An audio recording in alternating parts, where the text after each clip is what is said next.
everybody. Welcome. I wanted to apologize for starting a few minutes late. We do respect your time, and I do apologize for that. We're just trying to round everybody up. But I am Lisa Bettendorf, and I am your 2022 president.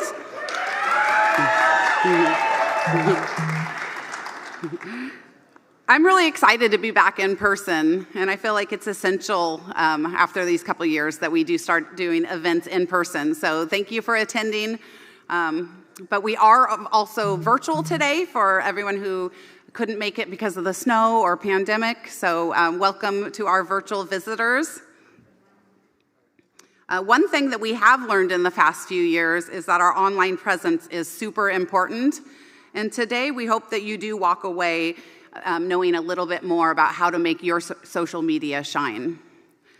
And before I introduce our first special guest, I just want to give a shout out to Bill Clark for providing a wonderful breakfast to all of us. Thank you, Bill. Let's be honest, Bill knows how to bribe real estate brokers, right? Food. So all of our proceeds today go directly to RPAC.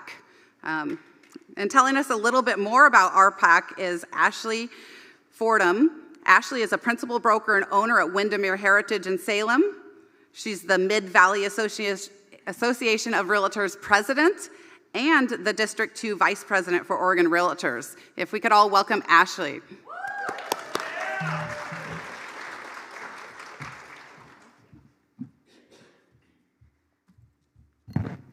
I need to adjust this. I'm quite a bit shorter. Good morning, everyone. I'm Ashley Fordham. It is an absolute pleasure to be here. Thank you so much for having me. I can tell you that your association has the most incredible energy, and that's very obvious from the moment that I walk in. So thank you all for being so incredibly welcoming.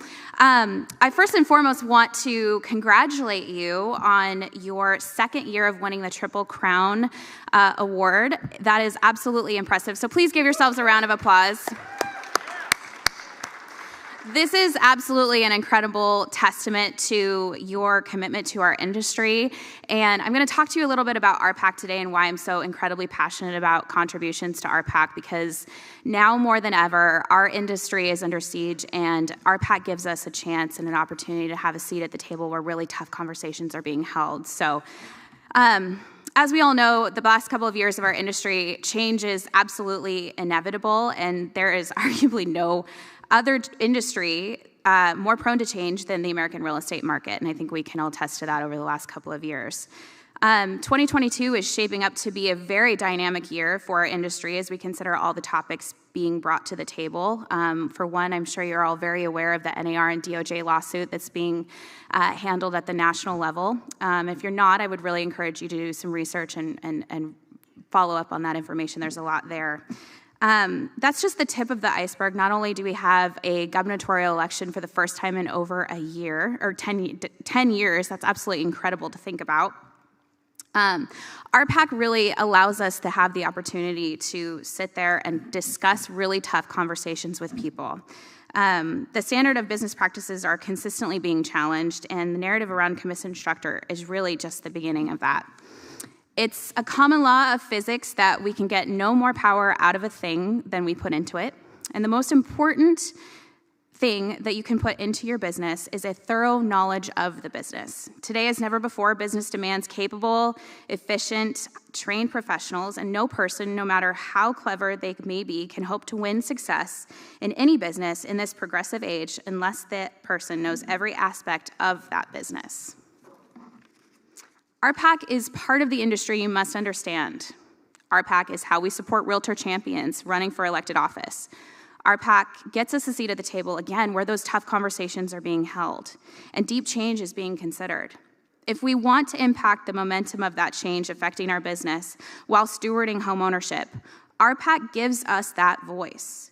70% of the funds invested in RPAC remains within our state, which is absolutely incredible if you really stop to think about it. Because realtors view things through a lens of the consumer, we offer an objective that planners and city elected officials may not have considered. If our associations didn't have RPAC to get us in the room, our stories, our clients' stories, experiences, and expertise would not be considered when plans are being drafted. Think about that for a minute. Realtors impact and improve the lives of others through our knowledge and advocacy of homeownership. It's what we do. It's at the core of who we are. An investment in RPAC has been responsible for ensuring the inclusion of independent contractors in COVID relief packages, promotion of independent contractor status, protecting Oregon's mortgage interest deduction, increased funding for rural broadband, remote online notarization, funding for the wildfire recovery, and increased emphasis on fair housing and LARC requirements. It's absolutely fundamental to the way that we do our business. These wins are just a few examples of our RPAC dollars at work for you, for your clients, and the preservation of the industry that we hold in the highest respect. As we work to continue to promote homeownership, I want to challenge you today to seek knowledge. Being a realtor is so much more than the pledge, code of ethics, or a pin on your jacket. It's the sum of a group of passionate individuals who seek to be better, to do better, and to provide the best to those around them. If you've not made your commitment to invest in RPAC in 2022, now is the time. And it's absolutely imperative that we band together to participate in the foundation of our industry because your voice is so incredibly important. Our voice allows us the opportunity to represent our clients at the root and the foundation of homeownership. So if you've not made a commitment to invest in RPAC, whether that's $15 or a major investor of $1,000, now is the time to make that investment. Thank you.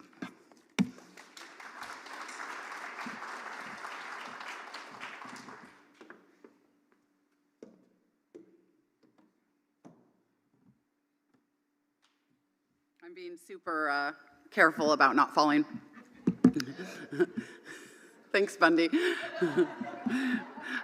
Ashley, thank you so much for your time and wisdom today. We really appreciate you for making the drive from Salem, and we just really appreciate you. Today we are blessed, and I'm personally excited from Lawyer's Title. We are going to have for our MC today is Adam Bjornson, and we are lucky. Adam was also our MC for our installation luncheon, and I strongly believe that any event is better when Adam is present. So everybody, whoop! Adam!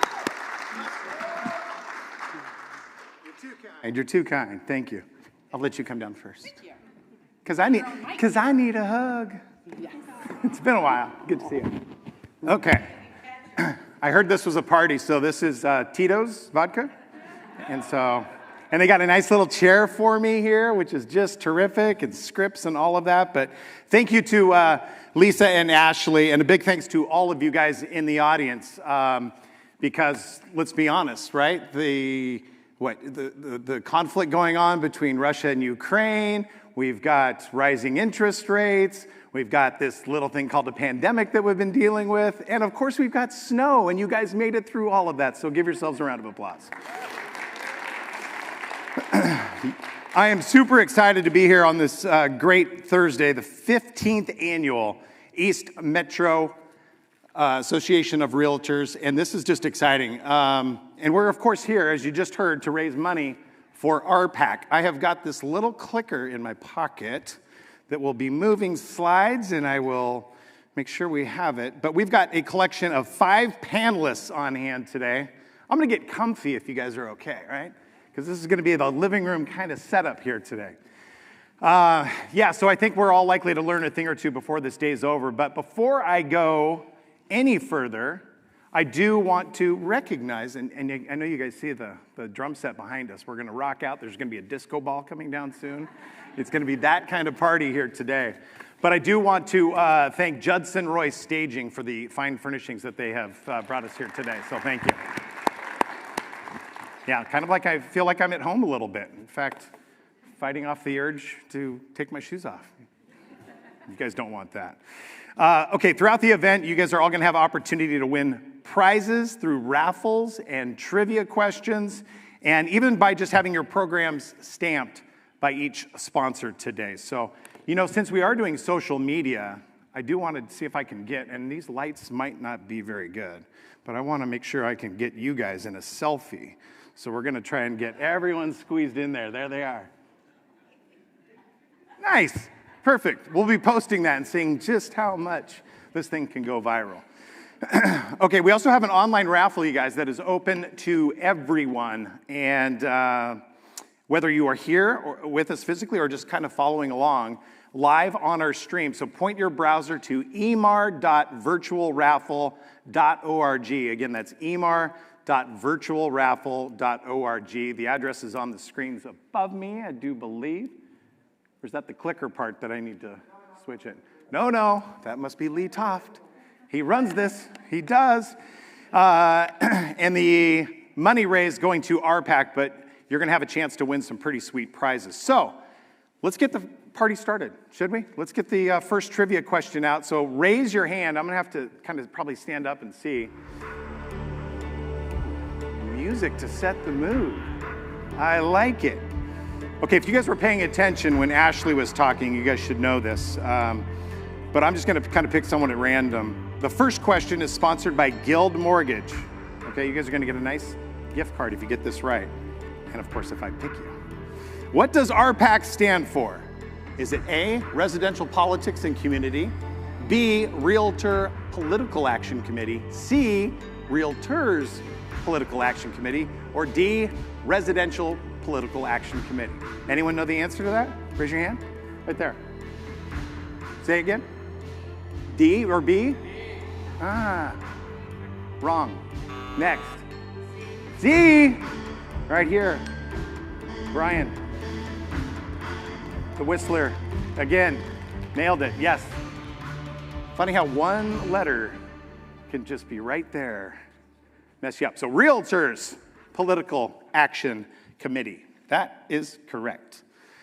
Good job. By the way, when you win these trivia questions, there is going to be, Mike Schultz is going to be back here. He's right there in the middle. These are really strong lights. I can only see silhouettes of you, Mike, so thank you for raising your hand. So that's what I'm going to have to get up and do that. Okay, item number 5 on our list here. I'm going to introduce the first of our 5 panelists, realtor and Instagram story expert from More Realty. Please give it up for Patricia Kirk. Welcome to my living room. Thank you. And you get this. Awesome. Just the green button headband. Is it? Perfect. I'm going to mess this up at least once, so just be ready for it. Perfect. Do I start it?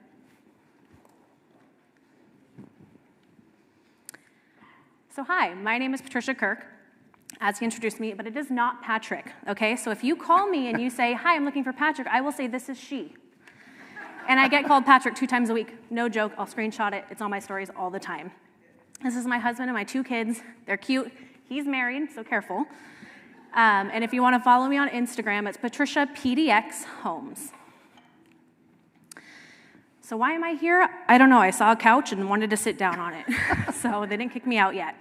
So I'm a broker with More Realty. I've been licensed since 2016. And I'm here as your Instagram story expert. Can you hear me? Yeah. Okay. So I use Instagram to sell more houses.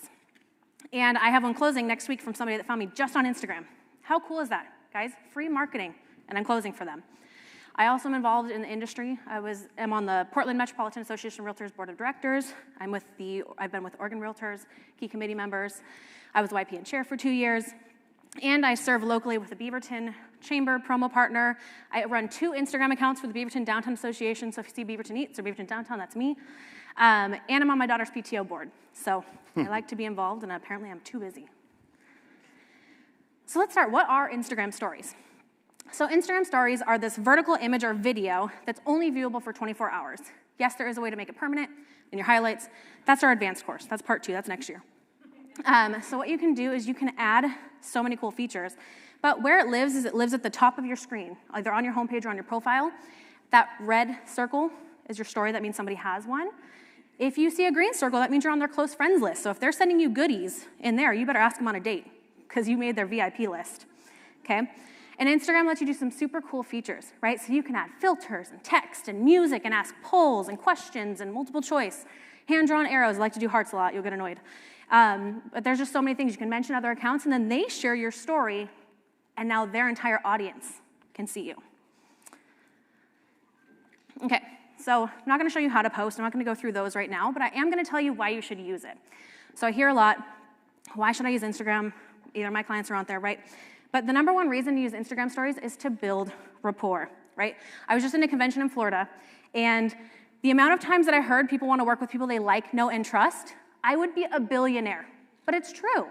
So we want to show your personality and let them know you. You want to tell them a story, right? So let me tell you, I have a follower I have never spoken to in my life, okay? She got connected with me when she was buying a house with another realtor. Dang it, is this a bad story? Kind of, sure. But she, just last week, mentioned my name as a realtor of choice for somebody. She recommended me and has never met me before, but I was able to show her my personality, build trust, and now she's recommending me without even me having to make that connection, right? So these stories are usually only viewed by your current followers, and they're just a less structured way of your permanent posts. So you don't have to do branding. You can show a cup of coffee from your board of directors meeting that does not need to be on your regular post, you guys. So if you're posting your coffee every single day on your feed, please stop.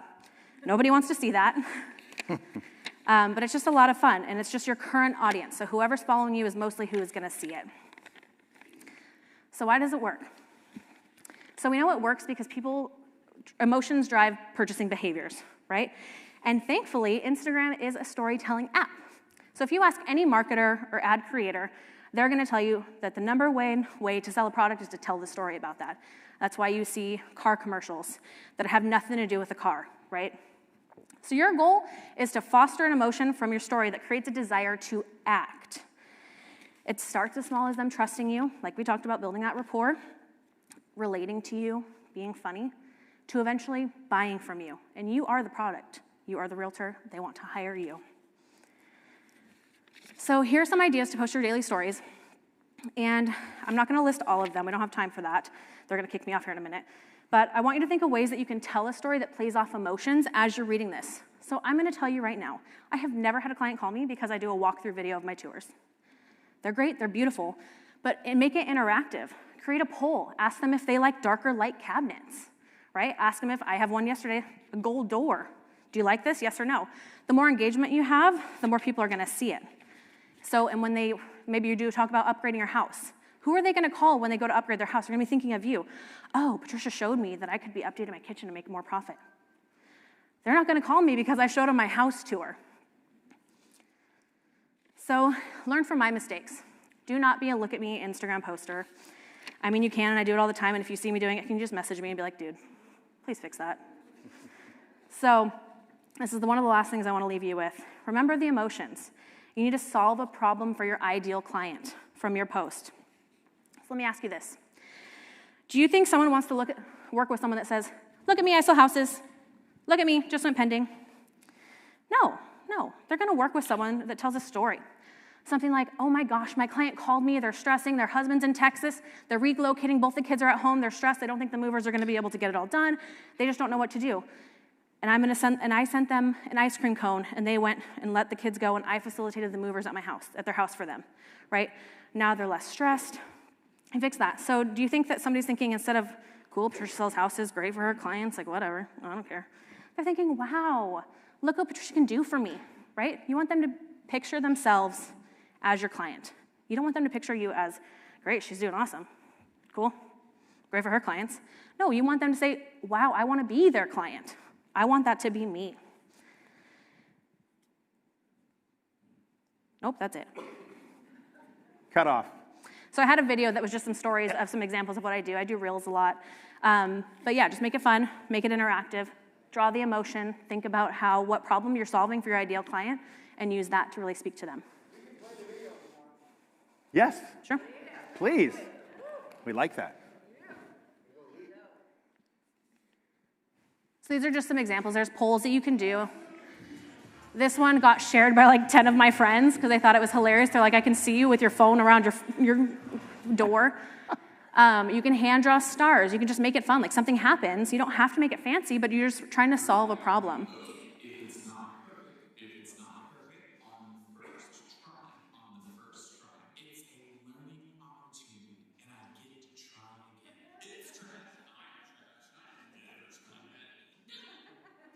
So this is an example of a look at me. Like this doesn't speak to anybody, right? This just says school I'm pending. This now shows people I'm sending a thank you card for the seller at their home inspection, saying thanks for letting us in your house.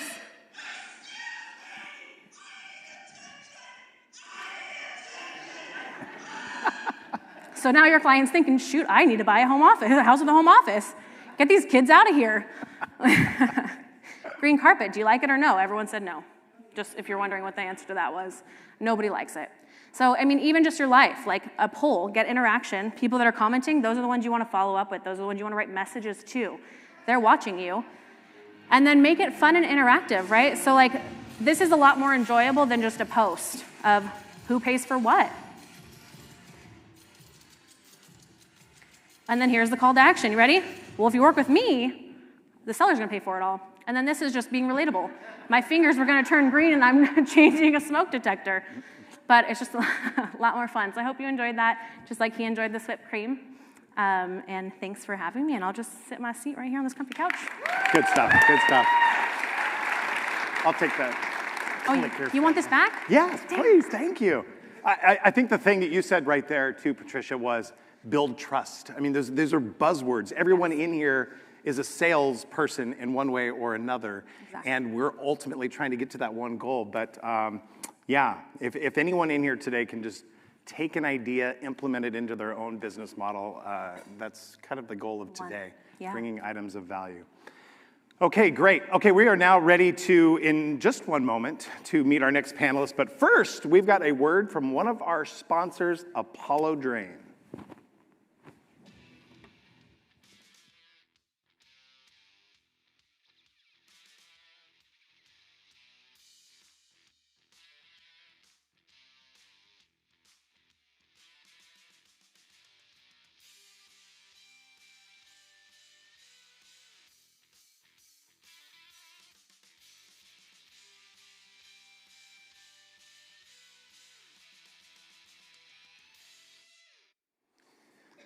We filmed the music track for that on the drum set behind me earlier today. All right, yeah, thank you, Apollo. That is great. You guys rock, and I know whenever you need a plumber, you need them right then and there, don't you? So always there for us, so we thank them. Okay, time now for another trivia question. We've got quite a few of these. Same rules apply as before, so raise your hand if you think you know the answer. We're going to call on you at random. Maybe this time I'll have Patricia call on someone at random so I don't look like I'm just picking my friends out in the audience. And there are a lot of you out there. All right, our second trivia question is this one, sponsored by Fidelity National Title. They've got a lovely gift basket. What does LARC stand for?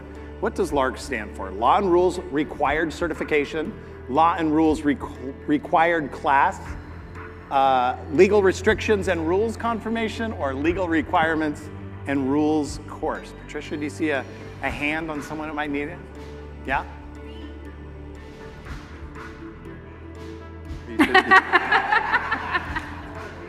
I could have swore I thought you said V, and I'm like, there's A, B, C, and D. No, what was it again that you guessed?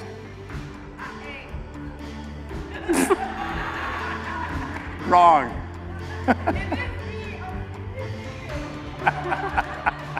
Do you see another hand? Pick another hand, Patricia. Yep, right over there. Right over there? Yep. Yeah, go ahead. Oh, there he is. Rod. You are a winner. Ding, ding, ding, ding, ding, ding, ding. And your lovely gift basket from Fidelity is right behind you. Mike has it. He's literally going to set it in your lap right about now, if you don't step on Cairo. Good job, Rod. Rod knows all, so Rod could get all of these in no time, I can guarantee you that. Yeah, so the answer is B, Law and Rule Required Class. I have probably hosted no fewer than 30 of those in these 7 years now. By the way, Lisa had mentioned, I'm a sales executive with Lawyer's Title, been there now for 7 years. I also moonlight as a sportscaster in Portland. I've been on TV in Portland now for 20 years, so the two kind of go hand in hand. And when I started at Lawyer's Title, I had no sales experience whatsoever, so it was literally drinking water through a fire hose for the first year and a half to 2 years. And then, you know, when people asked me what CCNRs were, I was like, Creedence Clearwater Revival? You know, I don't get this. Or when they wanted to do a farm in North Portland, I was like, you got to go to North Plains, man, not North Portland. There's no farms there. So fun stuff. Anyways, let's get to our next panelist. And with that, I'm going to introduce CEO and head coach at Think Bigger. Please welcome Justin Stoddart, father of 6, you guys. I'm a father of 3. I thought I was crazy, doubly crazy, but Justin, crazy good. Good to see you, brother. Here's your little clicker. Perfect. Green button. I can't remember exactly what's going to come up on this screen, so bear with me. However, from that, I do have a very important lesson for all of us. How many here, after looking at what Patricia said, thought, I have no business being on social media. I'm not that good. Anybody here have that thought? So when I was walking to the parking lot, I felt pretty confident. And I talked to her before. She's like, yeah, I got these slides all prepared. I'm like, what slides? Apparently, I didn't read the email quite as carefully as she did. And the only thing that caused me to relax a little bit is to say, it's not about me. Okay, now this is the lesson I want you to think about for yourselves. And that problem we just all uncovered is the fact that sometimes we are intimidated about posting on social media because we think that we're not enough or we're not prepared, we don't have the right camera, we don't have yada, yada, yada. Okay, I had that feeling, and the only reason that made it go away was to say, this isn't about me. This is about me serving you guys and just showing up as my authentic self. So hopefully that is a lesson that we all take away from this, is that stop comparing ourselves to the all-stars that are hitting it out of the park on social media. The world needs you to stand up and share what you can to serve them, and you'll be comfortable and you'll be fine, okay? With that, let's roll. So I just want to share a couple examples of some content that I put out there, because sometimes we overthink it. The one thing that I want to say, that I'm still learning this, and some of this content will point to the fact that I'm implementing these things as we go, which is you can talk about any number of things. Think about in the real estate industry, you can be famous for lots of stuff. Area here, area B. I'm expert in negotiation. I'm expert at this. I will tell you that those that I see that really get traction are those that decide I am going to be famous for something. Because reality is, you can't be famous for more than a couple of things or people won't remember you. We have to choose something, an area or an area of expertise. Maybe both of those, but I wouldn't go too much further than that. And once you decide what that is, then you ought to run all of your content through that filter. Does this support the fact that this is the highest and best use of me, right? We know that term in real estate. Is this the highest and best use of me getting this message and what I want to be famous for out into the world? Okay? So for me, right, what I want to be famous for is helping people to think bigger. Okay, what that means is help them to have a successful business and a significant life. I see many successful business owners who have a bankrupt life, right? Not enough time for the things that matter outside of real estate. They're always distracted, right? And as entrepreneurs, we're all a little bit guilty of that. But I regularly speak to the fact that it's success and significance. If you separate the two, there's some hollowness there, okay? So a lot of the stuff that I will post reminds people about that, helps to develop the self, okay? In that process, I believe that one of the best ways to have success and significance is through warm referrals, not cold leads. Again, that's what I want to be famous for. Okay? So I'll speak to that. I'll point to that. Now, a couple of the things that you'll notice about this is I paid a little bit of money for a photographer. Okay? I dressed up and put not just the upper half of my outfit on, right? All you COVID folks know what I'm talking about. I put the whole thing on, okay? And this is very simple inside of Canva. You can create very similar text that people relate to you. Okay, if you don't know what Canva is, canva.com.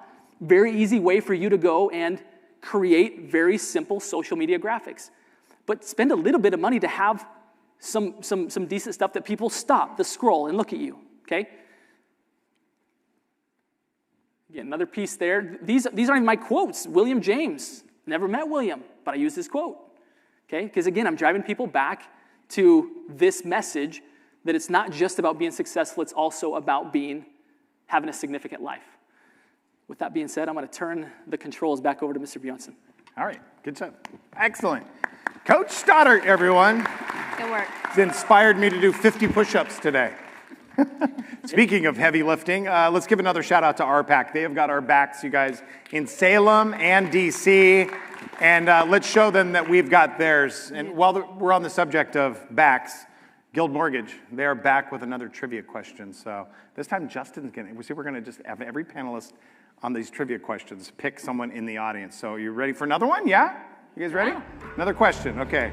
Rod, you cannot answer. You're not gonna be taking all these gifts away today. All right, get ready to raise your hands. When was RPAC established? Was it 1969, 1976, 1945, or 1994? Justin, do you see anyone with a hand raised? And? Yeah? See a hand right down here. Right here? Second row. Yep, you. B, incorrect. No? Yeah. D, also incorrect. Getting easier now. You see anyone? I see a hand. Yeah. Third Boy, row. 50-50. Here we go for the win. A is correct. 1969. Yep. 1969 was when RPAC was established, the answer. Yep. Which brings us to our next sponsored commercial, a message from our good folks over at Old Republic Home Protection.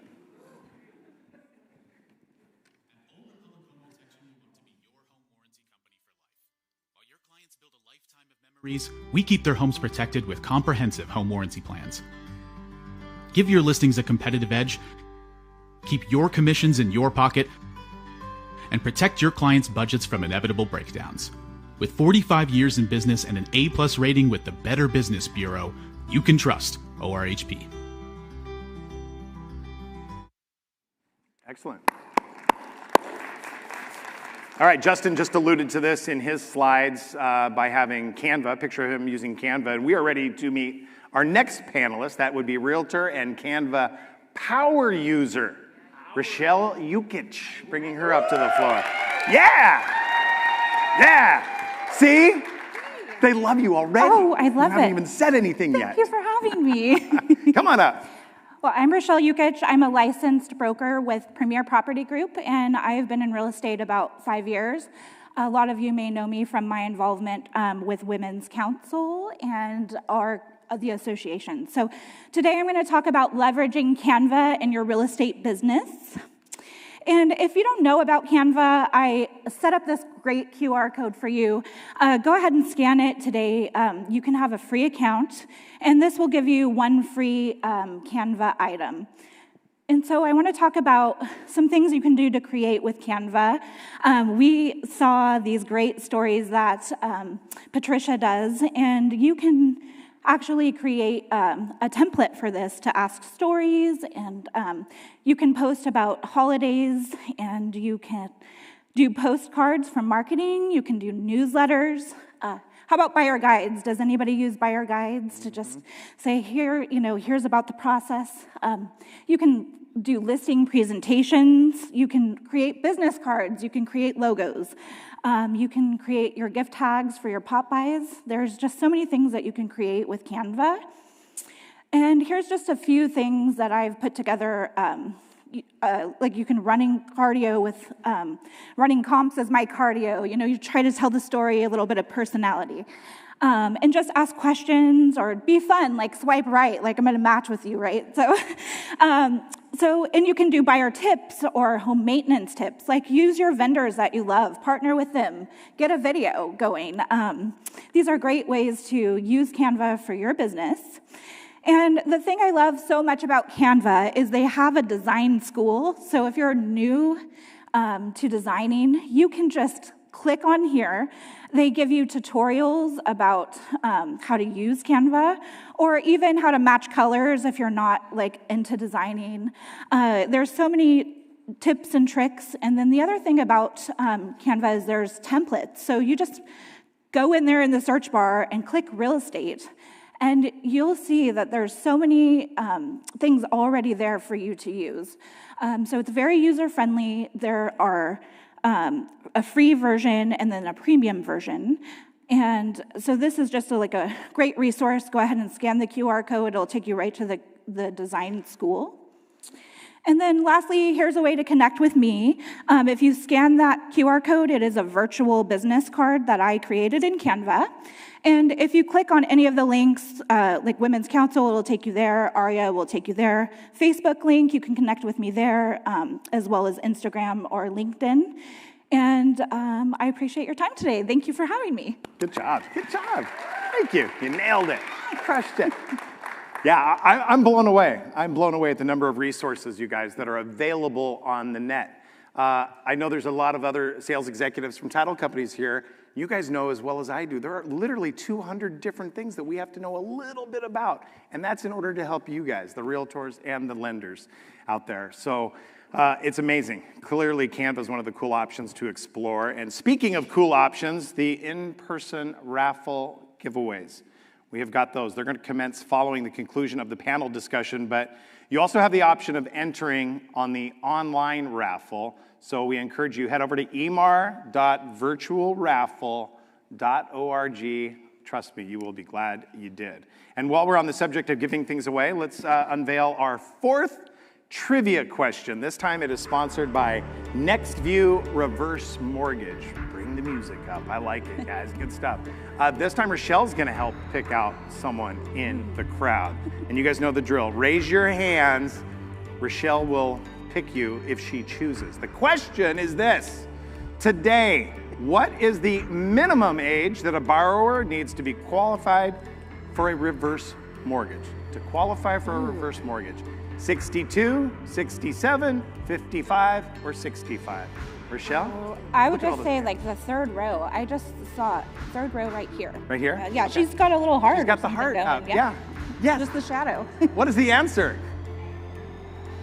Wrong. Oh.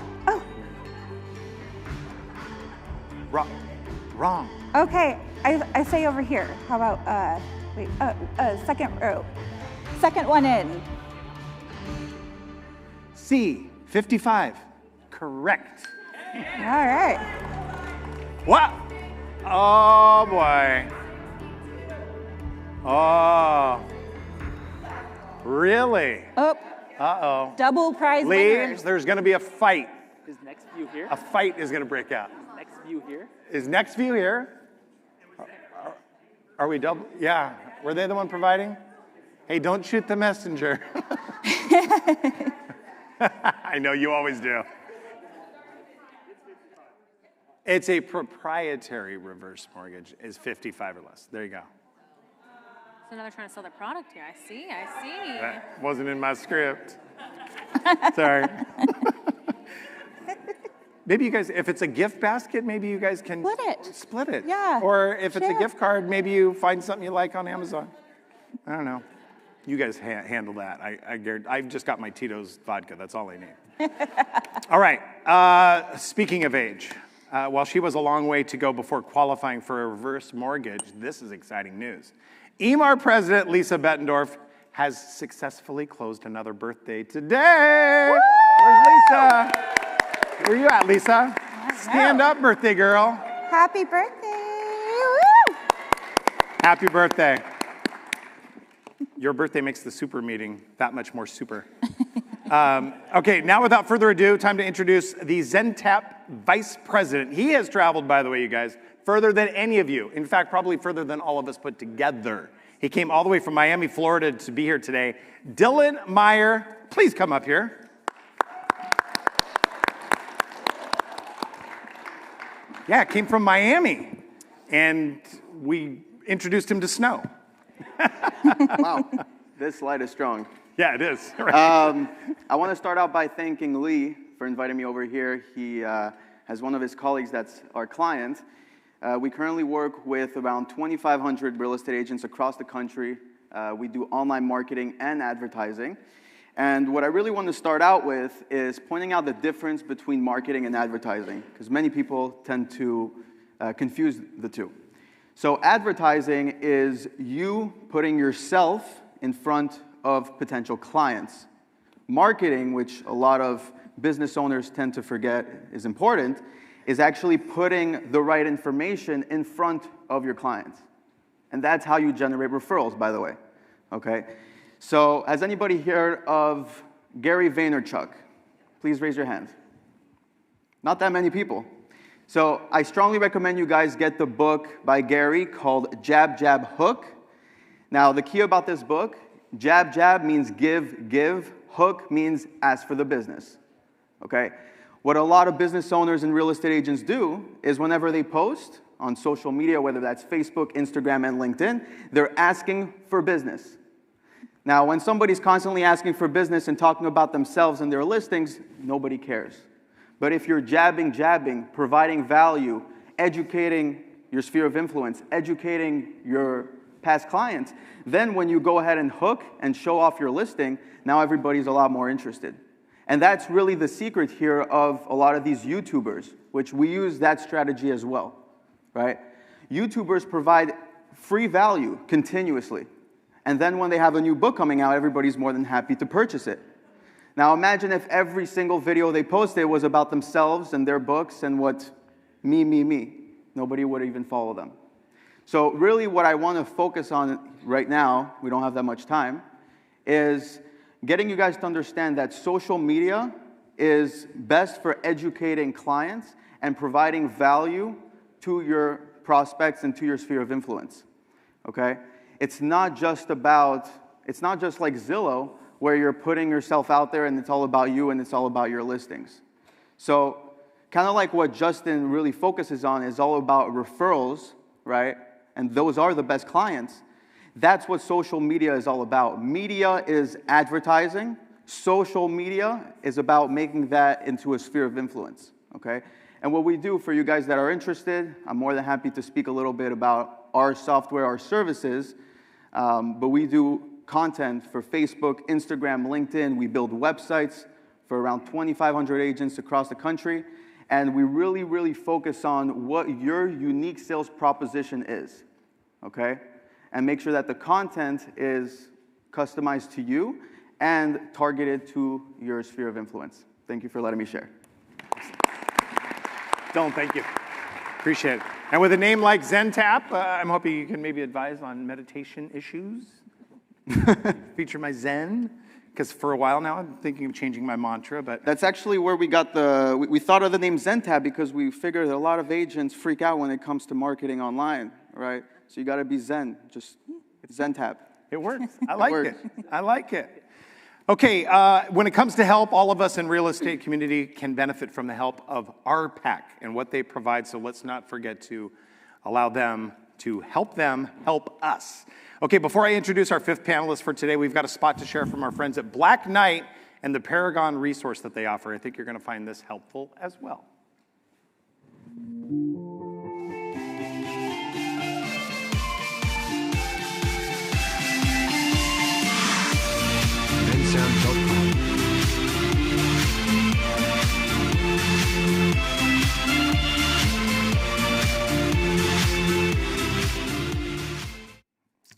Excellent. All right, thank you, Black Knight. That was intriguing stuff.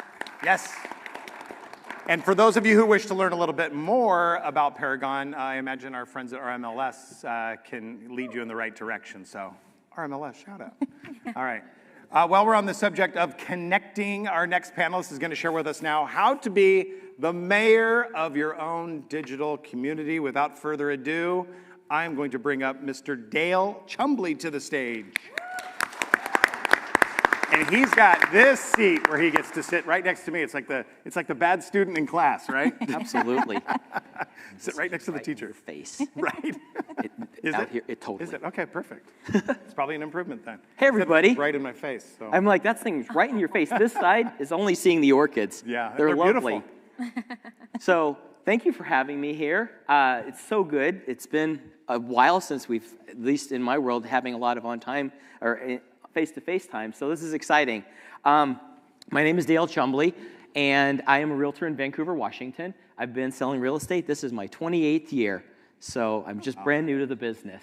And so as I share today, I'm just going to share a few things and some experiences that I've had in my life that, as Adam said in the very beginning, hopefully there's just something, and I would say that for everybody that said anything today, look for that one thing. Because that whole fire hose concept, there's a lot of stuff, then you're in, right now I know each of you are taking notes like, I want to do this, I want to do this, I want to do this, and you're setting yourself up to fail on all of them. Find something that is said by somebody on this stage today that resonates, where you're like, I could do that one thing I could actually make happen, and spend time doing it. Keep your notes, go back to the other things that are also really great ideas, but master the one before you go to the next. So I'd love to share just a quick, brief history of a little bit of myself and sort of my journey, and maybe there's something along the way that you resonate with to go, oh, I could do something like that. Not what I do, not what each of us does, because we're all individual people. So I'm from Vancouver, Washington. How many of you were, I can't see everybody, if I do this, I can. How many of you were selling real estate before 2010? Yep. Quite a few of you. So you see that huge plummet? That was 15 years ago. 15 years ago, my entire sphere of influence of real estate, the people that were sending me business, they just disappeared because the whole market crashed. And so all of the people that I was helping buy and sell homes, they were kind of like, you know what? We need to just take a break here because the market was crashing. They either couldn't sell, they didn't know where to go, all sorts of things happened. And I realized at that moment, I need to find another source of business. I need to find another place to be. And this online space was just really starting to become a thing. The world didn't know it was a thing yet, but 15 years ago, it was definitely becoming a thing. So I was in this vast wasteland, like, where am I? What am I going to do? How am I going to find these people? I need to be online. I need to figure out this space. And as I met people, I would say, hey there, I'm Dale. I'm from Vancouver. And they would go, oh, I love Vancouver. I love Vancouver too, but you're thinking of Canada. I'm not from that Vancouver. I'm from the one that's in Clark County. Clark County, I love Las Vegas. I love Las Vegas too, but guess what? That's not the Clark County I'm from. I'm from the one that's in Washington. Oh, I love DC. So do I, but guess what? That's not the Washington that I live in. This was the challenge of my world.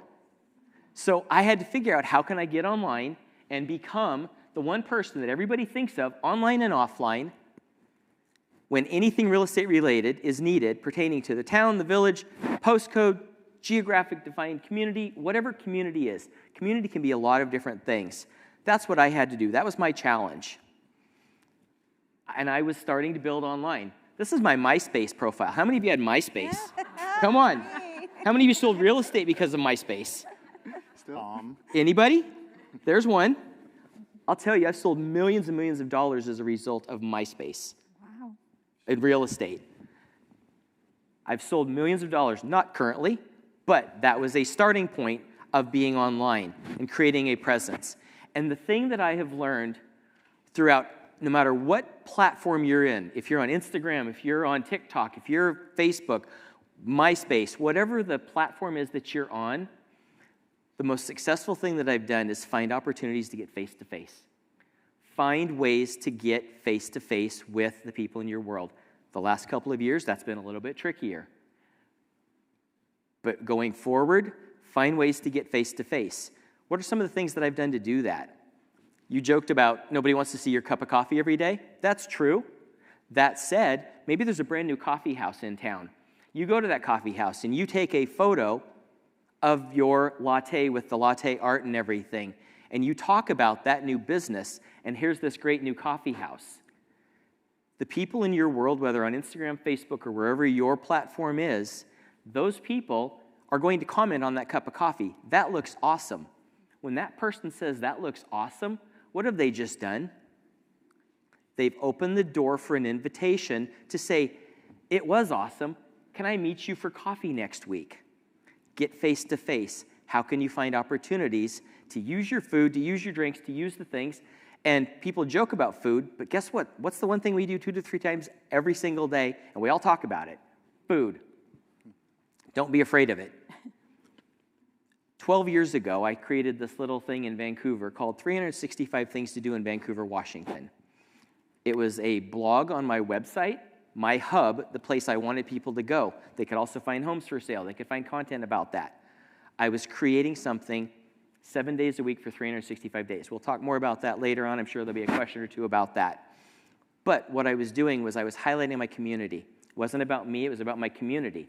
Talked about the challenge, Vancouver, Washington. How can people know what Vancouver, Washington is? How can I highlight all the things that there are to do? And I did successfully create 365 things to do in Vancouver, Washington. 7 days a week for a year. I posted video, and this was 12 years ago. Video every day of the week. Photos every day of the week. Written content on my blog, posted onto Facebook. Instagram didn't even exist yet. At that point in time, it was just getting ready to come on. Creating content about my community, cheerleading the things in my community, talking about the stuff to do. Because people come in and they want to buy and sell a house, but what's the thing that they do every single day outside of buying and selling that house? They live in our community. They live where they're at. They want to know, where's a good restaurant? Where can I go for a walk? Where can I take my dog? Where can I see a theater show? Whatever it is, that was what I was doing, was highlighting and cheerleading my community, becoming an expert in it. Again, find opportunities, ways to get in touch with your community. I was meeting the owners, I was meeting the customers, I was meeting people all the time. Get face-to-face. Provide value. Several people have said that today. Provide items of value, things that you can actually give to your community to make it successful for them and helpful for them in what they're doing. This is a map somebody created that they actually had on their wall, putting pins of things that they have done and things they wanted to do, all based upon content about the community. They were brand new into the area. They actually posted this on their social media, talking about this amazing resource that had introduced them to their community. Create raving fans. People that are going to, you talked about that, people that are going to cheerlead for you. People in the online space that are going, hey, you need resources, you need a real estate person, you need somebody to help with this. Here's just a few examples of people over the years that have shared different things. Not only did I create a presence in the local area, but nationally. People around the country found out what Vancouver, Washington was, where it was, and who was the person that was the ambassador for that community. And to this day, I continue to receive referrals and people moving into my community from content that was created 12 years ago on that 365 things to do. Here's something that somebody had said. For those that can't see it, it says, yes, Facebook can be absolutely a business building strategy. Dale freaking Chumbley, my middle name's not actually freaking, but we'll go with that, did it several years ago, and very few agents actually followed that model. He built a page around his community and posted content daily about cool things to do where he lives, which was unreal because he lives 20 minutes away from me, Portland. I know the town, and I can't think of a single thing to do there, yet Dale unearthed 365 things to do, and that was genius.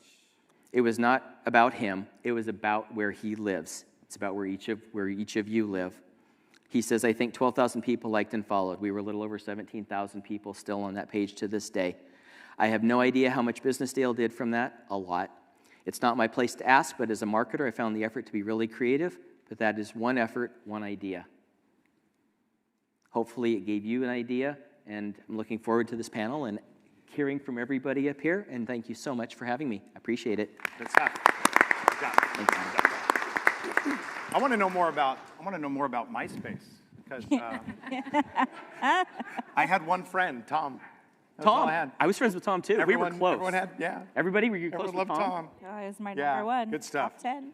Mayor Dale's getting my vote. There you go. Okay, we're going to have a great discussion. And before we get into that, you guys, I want to remind everyone here in Troutdale and anyone that is still watching online that there are still opportunities for you to win a raffle prize. They are still there. In addition to the raffles we're going to be conducting here in person following the conclusion of the panel discussion today, we also have an online raffle that is open to everyone through Tuesday, March 1st. So just go to, and I'm going to pound this into your minds, emar.virtualraffle.org to purchase as many online raffle tickets as you desire. Okay, let's get this panel discussion started. A panel discussion like this does not really flow unless we get great interaction from you guys. So feel free, because we're having a hard time because these lights are very blinding, feel free, just get comfortable with the people around you and just shout out questions if you've got them. But yeah, it's funny because, these five up here are the experts in their field. Lee had asked me, he said, hey, will you MC this for us? And I said, I can drive the bus. I can't even get my kids on the bus at 7:30 in the morning. So this is this will be interesting. This will be fun. But very much looking forward to this. They're going to have a lively exchange of ideas and information. So, okay, let's start us off. What can realtors expect from social media, and what are viable ways to measure its effectiveness on each individual's business? Because the options, you guys, are plentiful. I don't even know where to begin. I have an Instagram account, for instance. I'm active on Facebook and Twitter. After that, I probably haven't logged into my LinkedIn in 2 or 3 years. I see all the requests and the views and all of this. It's overwhelming at times, and I don't know where to begin. So from a realtor's perspective, if you guys, how many people here are, the mic falls off. Hello. Yeah, there you go. Thanks, Lee. Gotcha. Is hair and makeup on the way?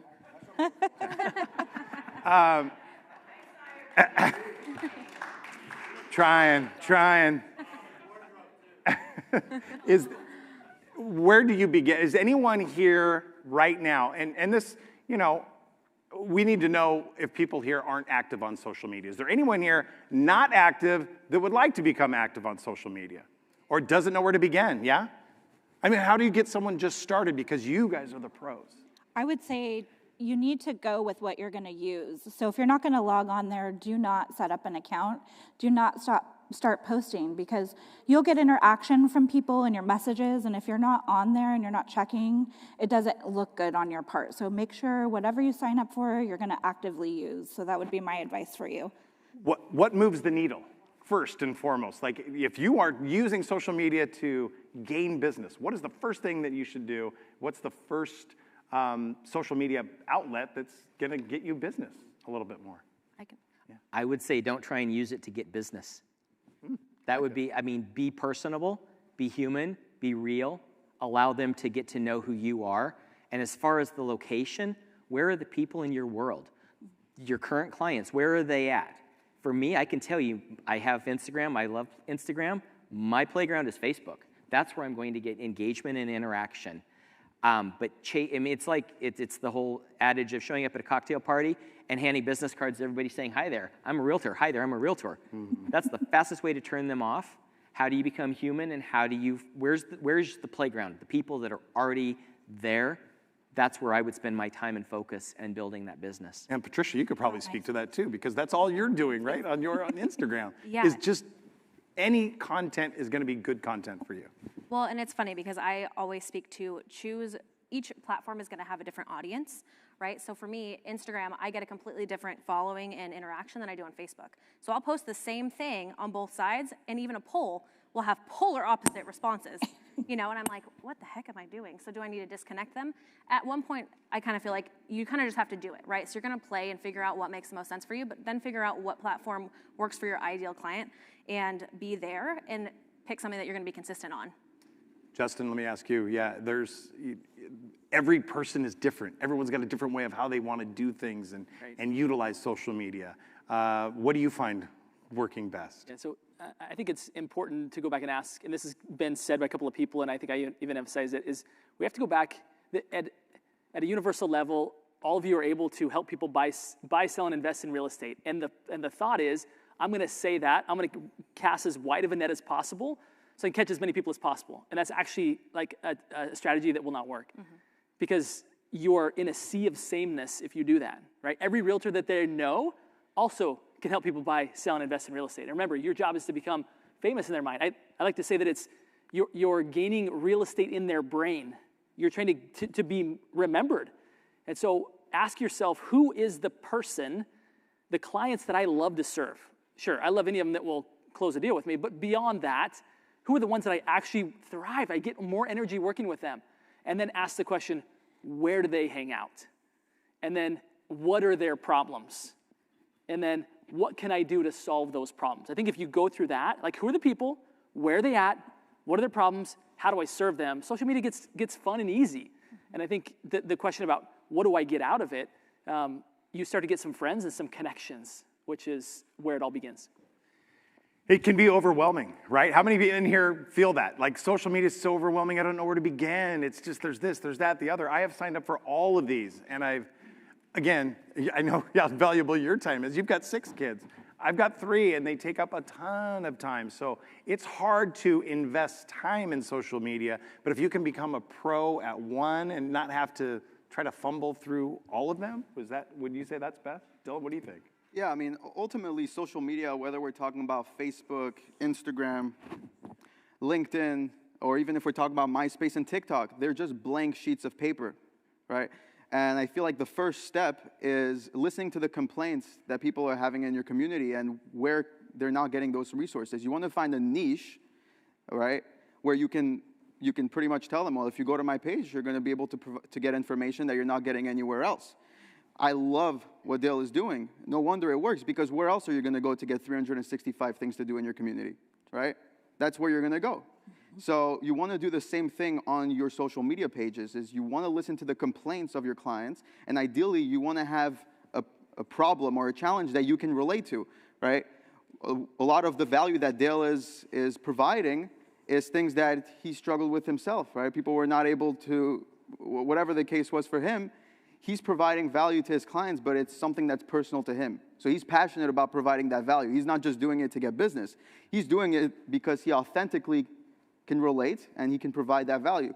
When he's going to go ahead and have a home for sale, or when he's going to ask for the listing, that's the hook. But he's been providing value the entire time. So the clients are more than happy to provide him the business. Anyone have any question that's at the top of their mind right now? Because if you don't, I've got an entire sheet that I can go through that are very good questions. There's a question over here. Yeah? Yeah, go ahead. I've heard it both ways, like social media for your business and then the social media. And then I hear, oh no, just put them all together. And so you read it, and everywhere you go, somebody has something to say about it. But how do you work that? Because you've got, 4 different social medias, and then you've got a business and a personal. It gets overwhelming. It's overwhelming. Yeah, go ahead. I'll speak to that. I think in your industry, real estate, people are hiring, as Patricia said so well, they're hiring a person, right? They're not even buying a product. They're hiring a person, and they have to like and know the person and know that the person's competent. So although you might need a business page in order to do ads, should you want to at some point, the goal of social media is to connect with people, and people don't connect with brands. Like you put the image of, and I don't know what your logo looks like, but a lot of them have a house and a such and such properties. People don't connect to that. Like they connect to the person behind that. So I would say it ought to be combined. That's my opinion. 100%. Wait. In the interest of social media, people in the audience, we can hear them here, but we're not hearing them out. Oh, that's right. Gotcha. Repeat the question. Gotcha. Okay. Gotcha. Yeah. The question, by the way, those that are online, was the utilization or implementing 2 different Facebook pages, for instance. So that was the response you just heard. And Dale's going to... Oh, 100%. 100% what Justin said is absolutely correct. You have to have a business page if you're going to do any kind of advertising or anything like that. But beyond that, you're going to establish the relationship through the personal. Yeah, why have 2? It's like an alter, I don't know, you're having a different person over here, but this is really me. Feels like there's a disconnect somewhere in there. The only thing I would add to that, though, is make please. sure, depending on what you like to do, be careful if you are using your business page and your personal page together, because I do that a lot. Just watch the content that you're putting out, too, because we were just in Orlando, and we had some fun, but we weren't posting those on our stories, right? We're going to keep that in-house. So just know that if you're using your business page and your personal page together, just keep in mind what you are posting and keeping it tasteful from a business standpoint, too. I mean, they want to get to know you. I mean, yes, we all party, sure, but they don't need to see you taking your clothes off either. Unless you're on the close friends list, that's the green circle. Yeah, or text threads, right? I've got a family text thread, and we're raw in there, right? We share kind of how we really feel about the state of the world. Right. And I wouldn't put that on social media, right? It would turn away people the people that I could serve and that need my service. So I think it's important to realize just because you want to share something doesn't mean social media is the right place to share it. Yeah. Amen on that. We can all agree, right? If you post anything political these days, be ready to fend from the other side, because someone's going to not agree with that. So it's best just to stay away entirely. One thing I want to add to that, if you are going to be using your personal account, make sure it's public, right? Yeah. I can't tell you how many agents we work with, their accounts are private, so nobody can see the content. Your social media is like your online business card, right? or your online flyer. You want to make sure that everything is easily accessible and that people don't need to friend you and then you have to accept the request, because the harder you make it for people to interact with you, the least likely they are to interact with you. Yes. All right, anyone else have any questions? Yeah, go ahead, sir.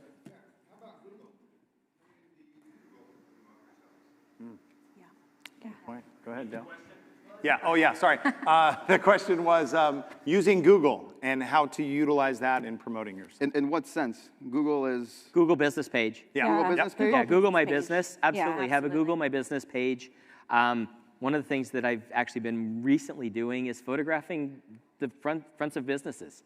I've got a local business in Vancouver, and I don't understand what's happened and why, but it has had almost 250,000 views of a little restaurant in downtown Vancouver over the last 3 months.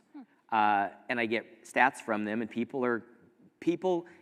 you're sitting there on your phone and you're in town and you want to go see something, and the first thing you're doing is you either jump on Yelp or Google. And simply writing reviews helps get you more traction and visibility in your community. But something literally as simple as you're in front of a spot, take a photo of the business.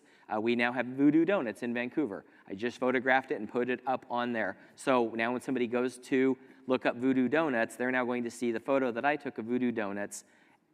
It has nothing to do with real estate, but it has to do with, this is my community. I live here. I function here. I've been here my entire life.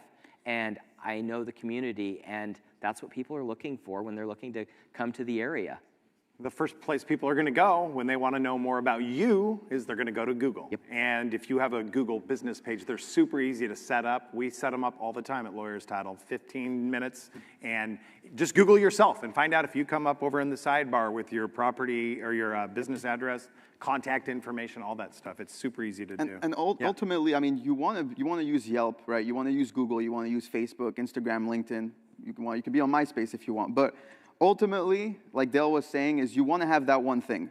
It's impossible to be excellent everywhere, right? But if you focus on one platform, you can be present in all the platforms. But if you are going all out in one specific area, right, whether that's Facebook or whether that's Instagram, those are the two main ones, then you're much more likely to succeed than if you try to be successful everywhere, right? It's kind of like trying to please everybody, you end up pleasing nobody. If you try to focus on pleasing one specific client, they're going to be really happy. Okay, real quick. Do you want to say something, Justin? Yeah, just a Go quick ahead. point Yeah. that to Dale's point, little pro tip there if you didn't catch it. What's one thing that we all can't get enough of? Warm referrals, right? And what's a great way to get that is oftentimes by having great testimonials. Oftentimes we would love it when people give us testimonials. We're like ecstatic about it. What if you were to say, every day I'm going to give a business a testimonial?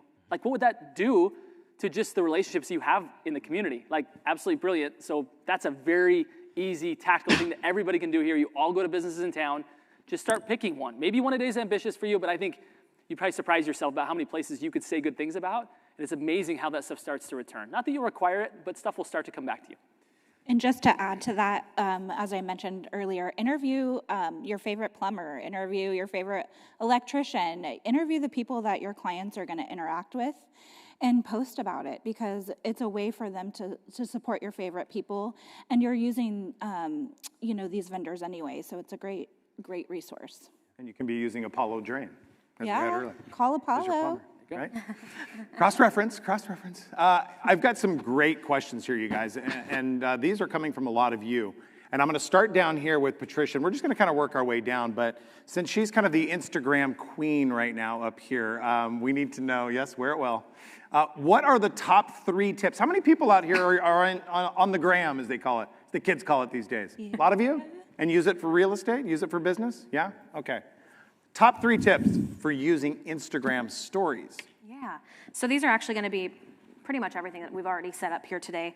But first one is find your niche, right? And when I say ideal client, I don't want to just hear like home buyer. Because yes, sure, we all want home buyers or listings or whatever that is. I want you to specifically think down to maybe who your last clients were that you enjoyed working with, and what were their interests, and what are their problems, and how are you going to connect with them. So like for mine, a lot of mine are professionals, right? And so I try to think of like that video with my kids in the home office. Like the problem I'm solving is they need a new home office. So I'm able to kind of hone in on what my niche is, who my preferred clients are, and then work towards that, of course, for housing. Yes, absolutely. And then use the features that are on the platforms that you're using.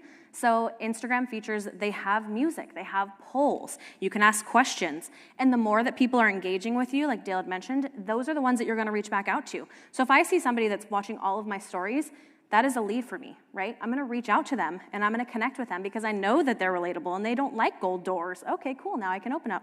Or they liked my coffee and they asked me where that coffee shop is. And I'm gonna tell them exactly where it's at, and I'm gonna tell them that there's a house next door for sale. Do you wanna go look at it? And not in those terms, of course, but you just wanna make sure that you're using the features that are on your system, whatever one that you guys choose to use, because that's gonna get you more engagement and that's gonna get you in front of more people. Let's think about the Super Bowl. How much do you think those people paid for those commercials, right? Where else can you get somebody's entire screen with your face on it, right? Where can you see that? So it's free marketing, you guys. You're right in front of them and you are the entire screen. There's no distractions. It's not like on our Zoom calls when we have the other screen open and we're working and we're still listening. No, you're front and center. So use the features to be in front and then be consistent across all platforms. So if you're not gonna use Instagram, then don't let Instagram be the place that you be, but be consistent. Post on your stories, post on your feed, and just continue to do that. I like to think of it as email, okay? So let's think about Instagram stories as an email analogy here. So your stories are essentially the email that you're sending out. You're dripping on your clients. They choose to open it. They choose to open their story. So if you're messing up and you're not making it interesting for them, they're not gonna open your story. So the posts and the reels that we make, that's us going out and gathering more leads. That's us gathering and getting face-to-face and picking those emails up. Because I can't just email anyone that wants to buy a house in Beaverton. If I could, I'd be rich, right? I mean, we all would. So think of it from that standpoint, is the posts and the reels or whatever platform you're on, using that and being consistent, because that's how you're getting more people. And then I'm using stories to then have them open my story, open my email, and I'm first in line and in contact and right on their screen. I love that. I mean, you said it, and I think everyone here can agree. Consistency is key in everything we do, whether it's social media or in life. You want to get better at something, be consistent Practice, at it. Yeah. This is a great question, too. If I post on Instagram stories every day, will I grow my following? The short answer is no. So I made that mistake a long time ago, as I was constantly on my stories and I was constantly in front of my sphere. And granted, yes, my current audience, they loved me. I was great, but I was only selling so many houses because those people are only buying once or twice a year for me, and that's my sphere, right? So you want to just make sure that you're using your posts and everything to get more people involved. So stories are great. It's going to build that trust for the people that you currently have, your current audience that's opening your stories. So then you'll see if you have one that flops, don't post that again. Make sure you're adding captions, so that's how it's not going to grow your business.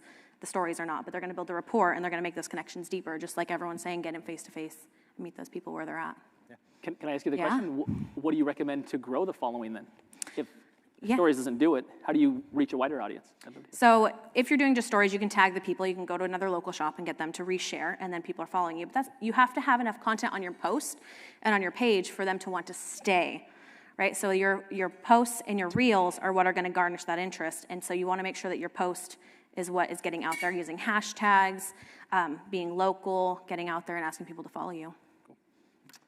Okay, Coach Stoddart. Coach is up.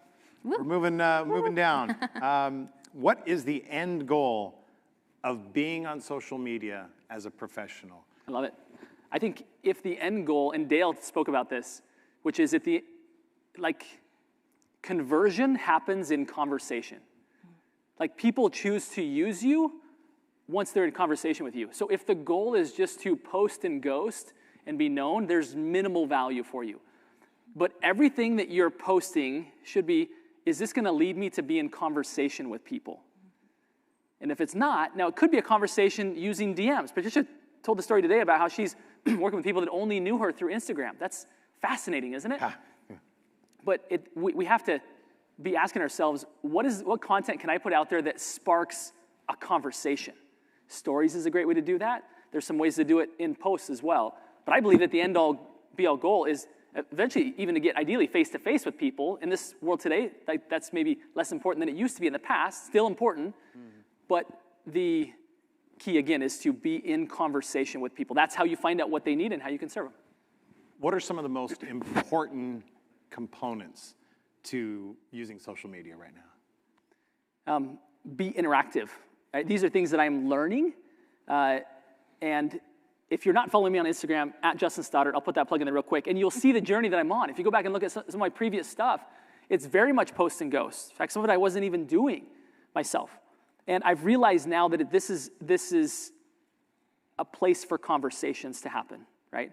This is not just a billboard.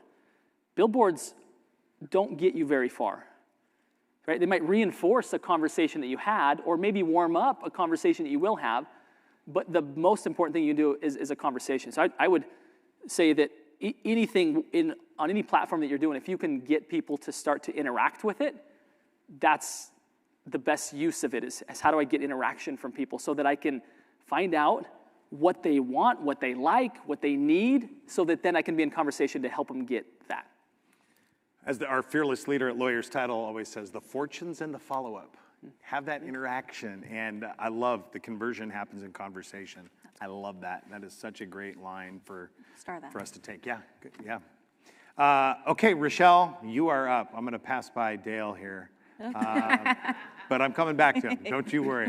What are ways that you can utilize Canva to get yourself seen on social media? Well, Canva is a great place to kind of brand yourself, and so I'm a sucker for systems and processes, and so if you find something that you like, just you can repeat. And the other good thing is you can work with resources like Etsy. I mean, people already have this stuff put together. You buy it, you plug it into Canva, you put your own photos in, and you use it every time. So when people see that, they start to look for, oh gosh, oh, she's got a new listing. Oh, I can't wait to check it out. So it's just a way to kind of set yourself up for success, systems, processes, consistent branding and marketing for yourself.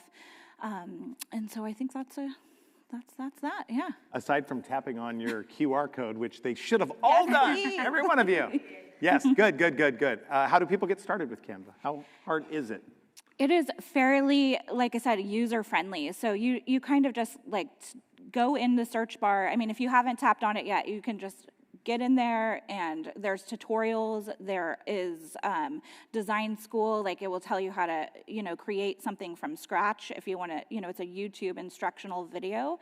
But also in the search bar, you just kind of click, there's a Canva for beginners in that design school. And then also in the search bar, if you just click real estate, there's so many things that pop up, like listing, open house, flyers, and then like I mentioned before, you can create postcards and Instagram stories, videos with your favorite people, so many different things. But it's a way to kind of brand yourself, so that they look for, oh gosh, oh look at that logo, that's Rochelle, or look at that marketing, that's Rochelle. So it's a good way to kind of stand out.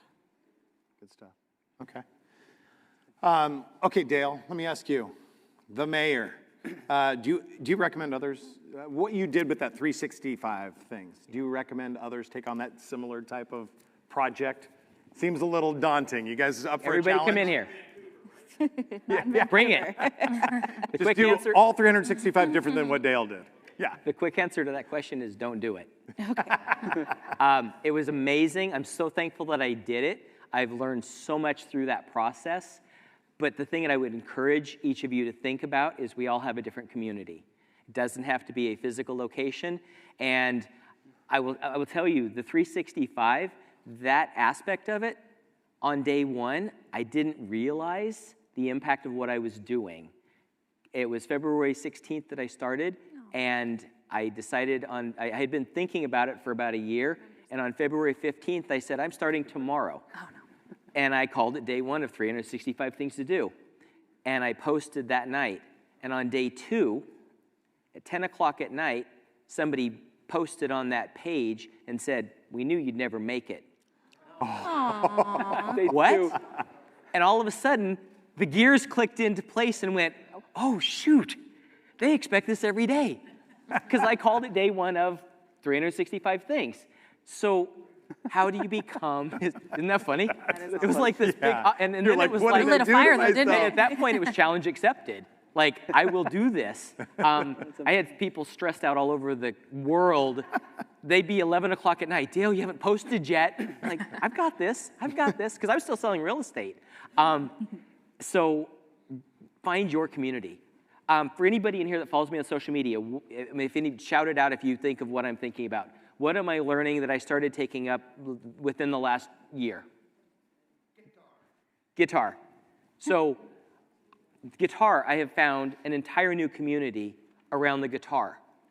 Never played guitar in my life. I'm 52 years old, and this last year I picked it up for the very first time, having a blast. I have found an entire new community around guitar. Here's a fascinating community story around guitar. There's a guitar player from Australia that's amazing. His name is Tommy Emmanuel. If you're not familiar with him, check him out. He's incredible. He played here in Portland 2 nights just last month. I went to the concert, sat in the front row, met him beforehand. It was super cool to get to do that. While I'm there, what am I doing? I'm shooting video. Not the whole show, but I'm shooting different segments of the songs. I take one of those videos, I put it on my YouTube channel that has real estate and concerts and my kids building volcanoes in school and all kinds of stuff. It's all a big mess of stuff. I posted a Tommy Emmanuel video of him playing the guitar, my new community. 2 weeks ago, I get an email. Hi, Dale. You don't know me. An email to my inbox. Hi, Dale. You don't know me. I live outside of Anchorage, Alaska. My son lives in Portland. He and I were at that concert. Thank you so much for this video. It's amazing. My wife and I are thinking in the next 12 to 18 months to relocate, not to Portland, but to Vancouver. Can we please start a conversation about what that would look like for us? That's a community. Do you ride Harleys? Do you sew? Do you crochet? Do you fly fish? It's all a community. How can you find opportunities to get face-to-face, and in this case, it'll be a Zoom face-to-face, but it's still face-to-face about something like playing guitar and sticking it on my YouTube channel. I find that super interesting. I just had a client of mine recently, and unless he's watching online, I know this is the secret, we'll be safe by telling the story, but he said that what he was doing in order to kind of gain an edge in the industry and do something different was he's part of a mountain biking community, and what he does now is every Sunday goes to different mountain biking spots, brings donuts and coffee and waits for them there at 8 in the morning. Brilliant. He's there for 45 minutes, he says, and he makes that connection with all of those brand new circle of people. And those bike riders, they are avid, and they are faithful. Think outside the box a little, right? What do you love? What's your passion? How has creating your digital mayorship really impacted your business? I mean, we just heard that story, and that's one of many, I'm sure. Oh, absolutely. So 28 years in the business, and for the first 15 of those, I wasn't a relo agent, so in my mind, people didn't really relocate to Vancouver, Washington. They just didn't, because I wasn't a relo agent, and that wasn't the business I was getting. It was my local friends and family and sphere. I wasn't having people come. And I will tell you that that 90% of my business, over 90% of my business is all repeat referral, past client, and those referrals, now half of that business is coming from somewhere out of the area, from realtors around the country. The impact of the 365 things to do, in that era, there was people all over the country trying to do it, and I know 3 people, myself and 2 others, that actually successfully did 365 things to do. But that created an opportunity and an awareness of realtors, plus volunteerism. RPAC and volunteering, so for those of you that are volunteers with EMAR, thank you very much. If you're not, you should be getting asked by somebody that is a volunteer to get involved at EMAR. That's a totally side note. But anyway, that volunteerism has been huge, along with the content and creating the things around my community and just hopefully being a likable person online. But it's completely transformed my business. That's awesome. That's awesome. A quick comment. Yeah, go ahead, Justin. I was going to say, I think that there's a great lesson in that, and I always tell agents that I talk with, there's a lot of ways to build a great business, but all of it, any one of it, takes you being willing to get up day in and day out and do that thing. And if you aren't willing to get up and do that thing, then it won't work. The magic bullet is consistency. Will you get up and do it? So if we're here all talking about social media, then be sure that the way you're putting yourself, you're talking about things that you can actually talk about every day. Because if it's like, this is so boring, but I think people like this. No, find something you want to talk about. Because then you'll actually do it every day, and then it will work. Right. Make the needle move. Yeah. Make the needle move. Before we get to Dylan, any other questions that anyone's got? Feel free to just yell them out if you've got them. if it's something that's on your mind right now. Yeah, go ahead. Agent-to-agent referrals. I know all three of you are really good with that around the country. Like Dale plays Happy Birthday for people on his guitar. Every day. Throughout the country. Every day. Michelle does amazing pop-bys. Same with Patricia. Maybe talk a little bit about that, how much money and how that can work. Can you repeat that question so they can... Yeah. So the question was, using referrals in order to get the business, moving, and how that's impacting their own personal businesses. Yeah. Anyone of you guys that want to take it? So I, like Dale, I got involved. I was the PMR YPN chair. I was tapped on the shoulder by Lindsay, thankfully. And it's all just the connection, right? So how we're getting those referrals is we're just meeting with those people and we're trying to get face-to-face when we can at the conventions, of course, in Chicago, and just making them see that you're the expert and just building those relationships for me is what's been working. I just will comment on them, or I'll be like, hey, did you try this? Or they'll bounce things off of me. People I just met today that are asking me questions about their transaction, like I'm the expert, and I'm like, I don't even know your transaction, but yeah, I'll give you my feedback. Here's what I think. But it's nice because sometimes being, not only is an entrepreneurship, if you can say that word, is it lonely, but sometimes real estate's lonely too. It's a roller coaster. I can't tell you how many times I call on my referrals and I'm like, hey, how are you doing? I am struggling today. Can I talk with you a little bit? And just seeing what's working for them or what's not, and just building those relationships and connections on a more intimate level. And then, of course, they're calling you, or they are asking, like, hey, do you know somebody that works in Clark County? Or do you know someone that would be with EMAR that I can refer out to? Because they're talking amongst themselves, looking for people. I ask people all the time, who do you know in this person, if I don't have that connection personally? So that works for me, is just building that connection, because it's a people business. And not only is it people with your clients, but it's people within your industry. And if they don't want to work with you, they're going to tell their clients that realtor is not fun to work with, so you maybe don't want to accept their buyer's offer. So be careful. Well, Okay, go ahead. Oh, I was going to just say, I found that sharing, you meet people all over, all across the country, even all over the state, and sharing stats. Thank you, RMLS, for providing that. But, if you share those stats, people are interested. They kind of want to know what's going on, and that gets some conversation going. And just using that information and just those connections. I've also used little pop-bys when you go to real estate conferences, just something like the key to your Oregon referrals or something like that, using Canva for those little tags. So it goes a long way when you're meeting people to just have a little extra something, a little pop-by for either your people or the agents that you're meeting, and then that creates good content and connection so that you can get those referrals. Build rapport. Yeah. And her pop-bys are so cute using Canva. They're freaking adorable. So follow her. Okay, he traveled farther than anyone. You guys heard me say it earlier, all the way from Miami. Dylan Meyer. What is the main benefit to using social media for real estate agents? That's a very broad question. Very broad question. Yeah. Social media, the way I would kind of look at it is it's your channel, right? Kind of like where you watch different TV channels.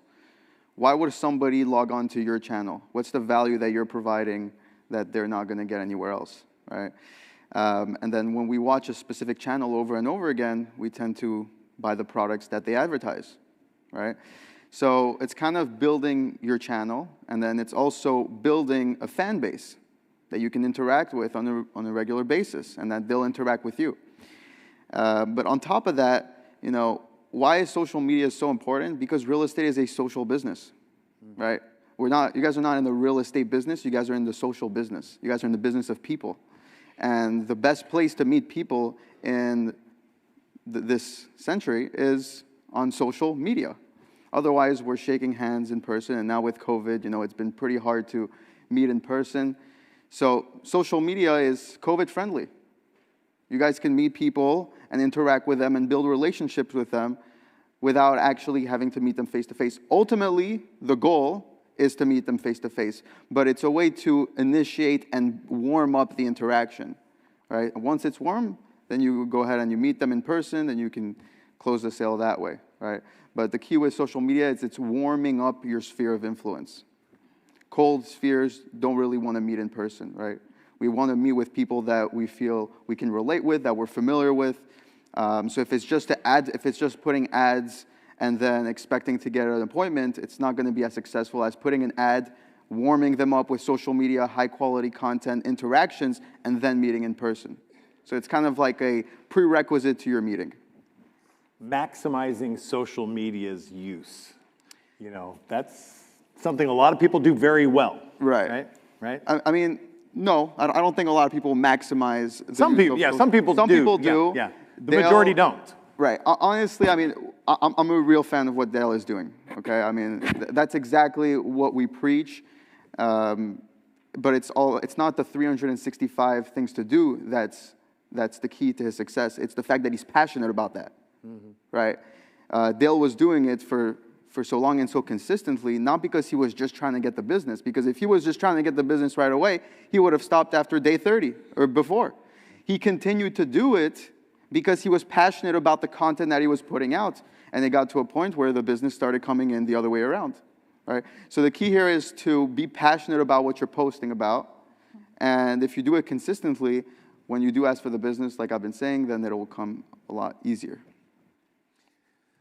What do you guys think? Have you taken anything away from this today so far? Yeah? You guys ready to sign up for Canva? Get ready to post some Instagram stories? All of that? Yeah, go ahead. Yeah. We've been talking a lot about community and not necessarily targeting your community, but Serving your community. serving your community, yeah. Is there sort of a fine line we have to be careful of? Because we talked about like a biking community or a hiking community, but when we start talking about our church community or LGBTQ community, like do we need, I guess I'm just wondering if there's like a cautionary tale where we should be careful. Yeah, and the question for those watching online is, you know, being just sensitive to certain topics when you are looking to basically gain business. Is that more or less what? Yeah? Yeah. There's concern in other areas of the state about potential discrimination or bias or whatever. And so I'm just wondering if we would need to be. Well, I think everyone in here can agree right now with what Facebook and what's been happening with Facebook, and how I've had probably 15 or 20 friends of mine say, I just got completely off Facebook. I don't even post on Facebook anymore because it's so divisive and so tearing people apart rather than bringing people together as a community. And I can't blame them for it at all. There's good and bad with everything. Twitter, don't even get on Twitter. Okay, I'm here to tell you. I'm on there because I need that for the other job. Twitter used to be a conversation. Now it's just people attacking Twitter other was, people. 15 years ago, Twitter was a conversation. You actually went there to talk just like we're talking now. I would say, I mean, depending upon, so it's a great question, and I'm not sure exactly where you were going with the question, but you know, knowing your community and the people you're close with. I mean, I've got friends that go political, and it turns off a ton of people, but they really gel tightly with the people that they're aligned politically with. It's not the way I do it. You will never see anything political on anything I post online. I also, you know, I live a very PG life, so I don't have to think about the late night parties because that's just not part of my world. That's down there. I'm not in a green circle, so it's okay. I can never find anyone to watch my kids, so. but that's great advice to be careful of it. So I think that depending upon what those communities are and who you're talking about, you know, you have to kind of gauge that yourself to say, who are you trying to reach? And if you're trying to reach some specific audience, maybe the only way to do that is to talk about those things, just understanding that you are alienating 50% of everybody else, no matter where you're at with it. That's just the reality of life. Awesome. You guys, this was great. And it's been fun, it's been informative, and really appreciate everyone's time up here. Give everyone a round of applause, you guys. Patricia, Justin, Rochelle, Dylan, Dale, I mean, you guys are awesome. And Adam. Yes, and me. Yeah, Adam. I'm just the driver of the bus, even though my kids make it there We're the 50% of the time. For those of you guys in the audience, both here and online, don't go away just yet. We've got Oregon Realtors District 1 Vice President and two-time former EMAR President, Greg Whistler, on hand to share some more insights on RPAC. Plus, there's one more trivia coming your way. So, Mr. Whistler, where are you? There you are. I think you get the standing podium, and they may have one light specifically for you on that podium. All right. I'm actually going to go rogue. I'm going to get right out here in front of y'all. So we've heard a lot about RPAC today. Thank you for listening to that. Thank you to the speakers for everything you guys have said. But this is going to be a little bit of your RPAC altar call, if I could. So since we're in a church, I guess we'll try that. Love it. And thank you for those of you who are contributing. You're entering the raffles because, maybe you're saying, gosh, he's talked about big money and major investors and all of that stuff, and I that's not in my budget. Okay. Well, if you give to the raffle today, you've helped a little bit. And like Ashley was saying, you guys have been you've been Triple Crown the last 2 years, and a lot of that is a lot of people just giving little 15s and 20s and 25s and stuff like that. But there are several of you, and some of you are sitting in the audience today, who are major investors. And I want to just take a moment and say, would you stand up? Because I want to recognize those of you who have made your commitment to the business by being a major investor. Stand up, come on. Nancy, stand up. I know you're one. Thank you. Thank you all. And being an investor at whatever level you want to be an investor at is okay, but every little bit helps, and it helps in a lot of different ways. Every single time that the legislature gets together, it seems like in the last few years, they talk about getting rid of the mortgage interest deduction or seriously changing the mortgage interest deduction. And it's the RPAC dollars that you give and that everybody else around the state gives that helps us get in front of those members of the legislature to talk with them about why that's dangerous and how that's going to help harm wealth building for all walks of life as they try to use home ownership to get started in wealth building. So, how many of you, when COVID came on, were thankful that you still could go out and do your job? Everybody, lots of hands up. Your donations to the PAC helped us get in front of the legislature at all levels and convince them that this was an essential service and that the businesses that work alongside us, the inspectors, the Apollo Drain people, everybody, they're all essential services helping people move their money around, and some of it's the equity that's in their home. We didn't get to have to be sidelined because of what RPAC does for us talking to those legislators. So if you want to make an investment, I'm going to tell you that the opportunity to even be a major investor is very simple and very easy to do. You're just going to take little bites out of it. It takes $1,000 to get started as a Sterling R. And you're going to say to me, Greg, I'm not ready to write a check for $1,000. No problem. Can you write a check for $83? It's 83 times 12, works out to 1,000, somewhere close to 1,000. My math's kind of close on that. My buddy Tail taught me that today. That's a little acknowledgement there. But just put it into bites. Can you do $250 a quarter? Now you've got 4 quarters, you got $1,000. You're a major investor. Major investors are getting us opportunities to talk to those people. Minor, little $15 investments are getting us opportunities to talk to the people. So figure out what you can do and make an investment in your business. I think that was another thing that Ashley said today was make an investment in your business. It's like your advertising. It's like your, the stuff you're doing with social media. Make an investment and fight for your industry and fight for your clients' rights to enjoy their private property the way they want to. Thanks. Thank you, Greg. You're a good man. And thank you to all the EMAR members for supporting RPAC and the important work that they do. And while we're on the subject of support, I want to let everyone know about the Women's Council of Realtors is sponsoring a blood drive later today from 1, which is 8 minutes from now. So get in your car right now and fly over to Tualatin. It's from 1 to 5. You've got plenty of time. 1 to 5 today at Area Floors in Tualatin. It is right there on the screen for all the information. You can take a quick picture of that.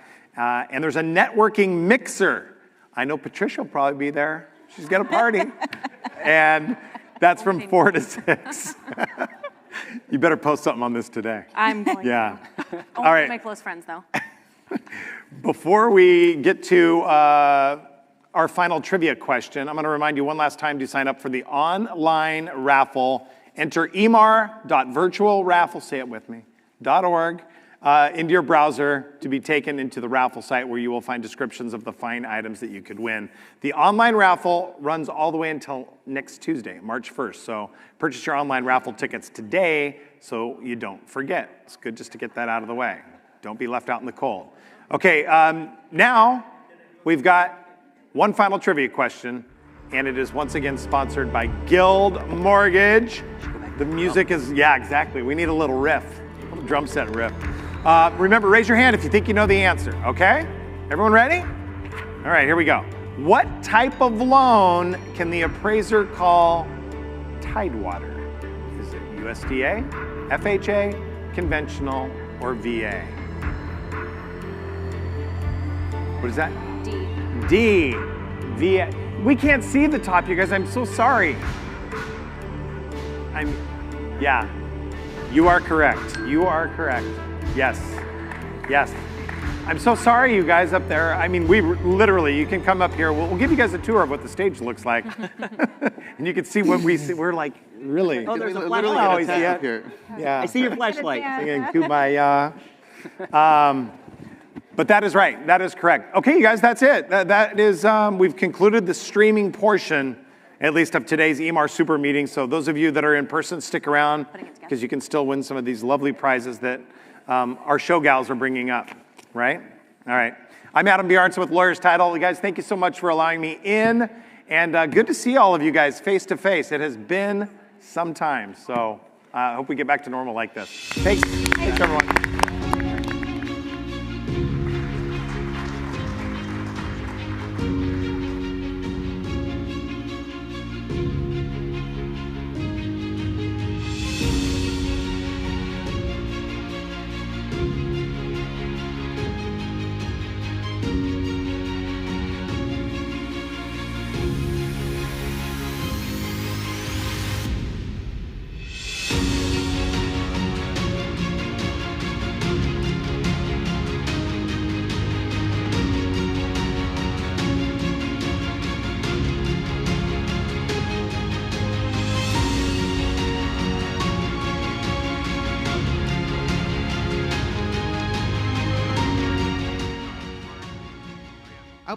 There we are.